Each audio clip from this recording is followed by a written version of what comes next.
आज के इस विश्लेषण में सभी का बहुत बहुत स्वागत है। आज हम एक ऐसी चीज पर बात करने वाले हैं जो हम सबकी जिंदगी का हिस्सा रही है।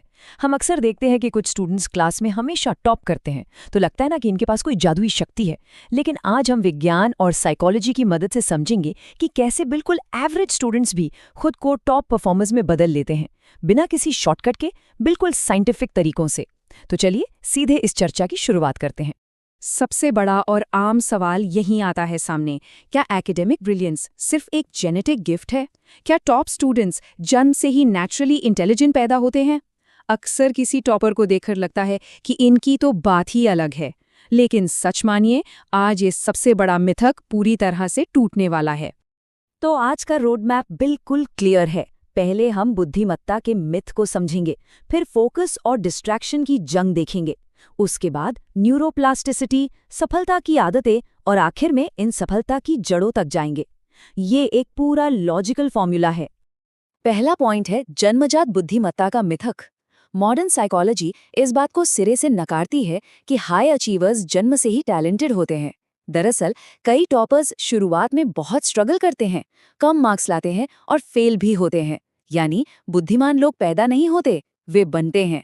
इसे और अच्छे से समझने के लिए अमेरिकन मनोवैज्ञानिक कैरल ड्वेक का ग्रोथ माइंडसेट कॉन्सेप्ट देखते हैं। ये हमें बताता है कि इंटेलिजेंस कोई फिक्स चीज नहीं है जिसे बदला ना जा सके। उनकी रिसर्च ये साबित करती है कि सबसे इंटेलिजेंट लोग वे हैं जो मेहनत और डेडिकेशन से लगातार खुद को बेहतर बनाना सीखते हैं। कैरल ड्वेक का एक बहुत ही पावरफुल कोट है, कुछ बने बनाए होने से बेहतर है कुछ बनने की प्रक्रिया में होना। ये इस बात पर जोर देता है कि किसी भी स्टूडेंट का आज का लेवल उतना मायने नहीं रखता जितना वक्त के साथ इम्प्रूव करने की उसकी क्षमता मायने रखती है। असली ताकत इसी बनने की प्रक्रिया में ही छुपी है। इस तुलना को ही देख लीजिए। एक कमजोर स्टूडेंट हमेशा खुद से यही कहता है कि मैं पढ़ाई में बहुत खराब हूं, पर दूसरी तरफ एक फ्यूचर टॉपर फेल होने पर रुकता नहीं है। वो सोचता है कि मैं अभी अच्छा नहीं हूं, लेकिन मैं बन सकता हूं। बस नजरिए का ये छोटा सा बदलाव सब कुछ बदल देता है। ये पूरा खेल इसी इंटरनल डायलॉग का है। अब आते हैं दूसरे हिस्से पर, फोकस बनाम आधुनिक डिस्ट्रैक्शन। आज के वक्त की असली समस्या इंटेलिजेंस की कमी नहीं है, बल्कि बिखरा हुआ ध्यान है।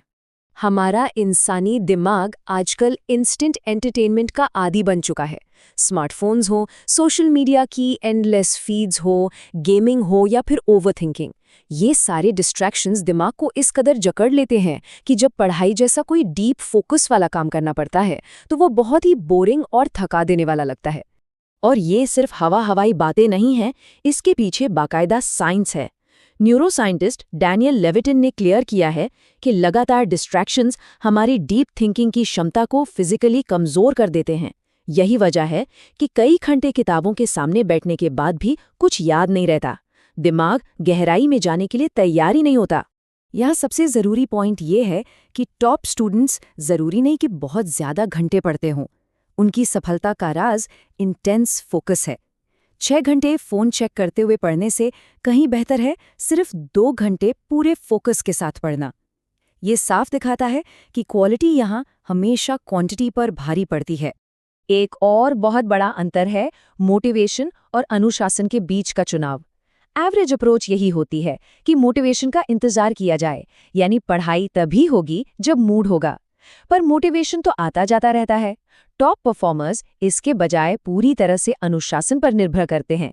अनुशासन किसी मूड का मोहताज नहीं होता, ये एक फिक्स्ड रूटीन बनाता है जो रोज काम करता है।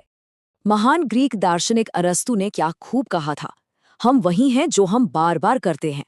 सफलता कोई एक बड़ा इवेंट नहीं है जो रातों रात हो जाए।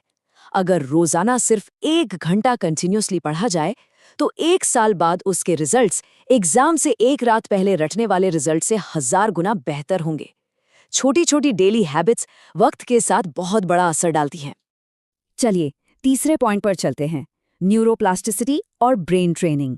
ये वो बायोलॉजिकल सबूत है जो साबित करता है कि हम अपने दिमाग को फिजिकली बदलकर उसे अपग्रेड कर सकते हैं। न्यूरोसाइंटिस्ट नॉर्मन डॉयज के न्यूरोप्लास्टिसिटी के सिद्धांत का मतलब सीधा सा है, हमारा दिमाग फिक्स नहीं है। जब मुश्किल सवालों को सॉल्व किया जाता है या बार बार रिवीजन किया जाता है तो दिमाग फिजिकली नए कनेक्शंस बनाता है। आसान शब्दों में, दिमाग को जितना ट्रेन करेंगे वो उतना ही स्मार्ट बनता जाएगा। बिल्कुल जिम में मसल्स बनाने जैसा है ये। हार्ड वर्क को देखने का नजरिया बदलना होगा। जिसे देखकर कमजोर स्टूडेंट्स डल के भागते हैं, सक्सेसफुल लोग उन्हीं मुश्किल सवालों को अपने दिमाग के लिए जरूरी ब्रेन ट्रेनिंग मानते हैं। वे मुश्किलों को रुकावट नहीं बल्कि अपनी ग्रोथ का मौका समझते हैं। अब आते हैं चौथे कदम पर, लगातार रिवीजन और आदतें। साइंस से थोड़ा आगे बढ़कर अब उन प्रैक्टिकल आदतों की बात करते हैं जो किसी भी ऑर्डिनरी लर्नर को टॉप टियर एकेडमिक बना सकती हैं। एकेडमिक इम्प्रूवमेंट का एक पक्का फॉर्मूला होता है। पहला, मूड चाहे कैसा भी हो, एक फिक्स्ड रूटीन मेंटेन करना है। दूसरा और सबसे इंपॉर्टेंट पॉइंट, लगातार और रिपीटेड रिवीजन। अक्सर लोग इसलिए भूलते हैं क्योंकि वे दोहराते नहीं हैं। बार बार रिवीजन करने से वही न्यूरोप्लास्टिक कनेक्शंस पक्के होते हैं जिससे लॉन्ग टर्म मेमोरी बनती है। दूसरों से तुलना करने के बजाय खुद पर फोकस करना और बिना डरे सवाल पूछना भी इस फॉर्मूले का अहम हिस्सा है। एल्बर्ट आइंस्टाइन का ये कोट इस बात का सबसे बड़ा प्रमाण है। उन्होंने कहा था, मेरे पास कोई विशेष प्रतिभा नहीं है, मैं केवल जुनून की हद तक जिज्ञासु हूं।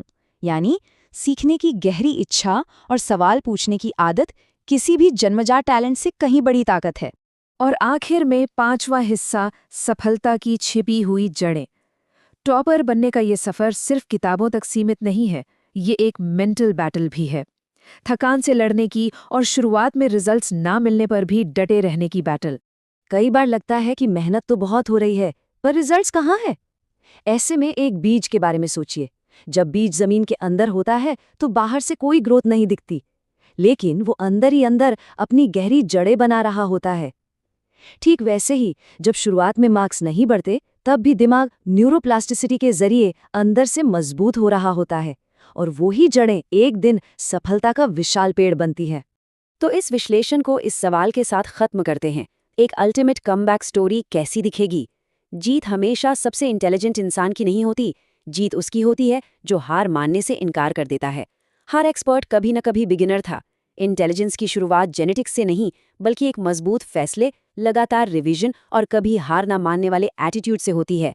इसी विचार के साथ सीखने और खुद को बेहतर बनाने का ये सफर जारी रखिए।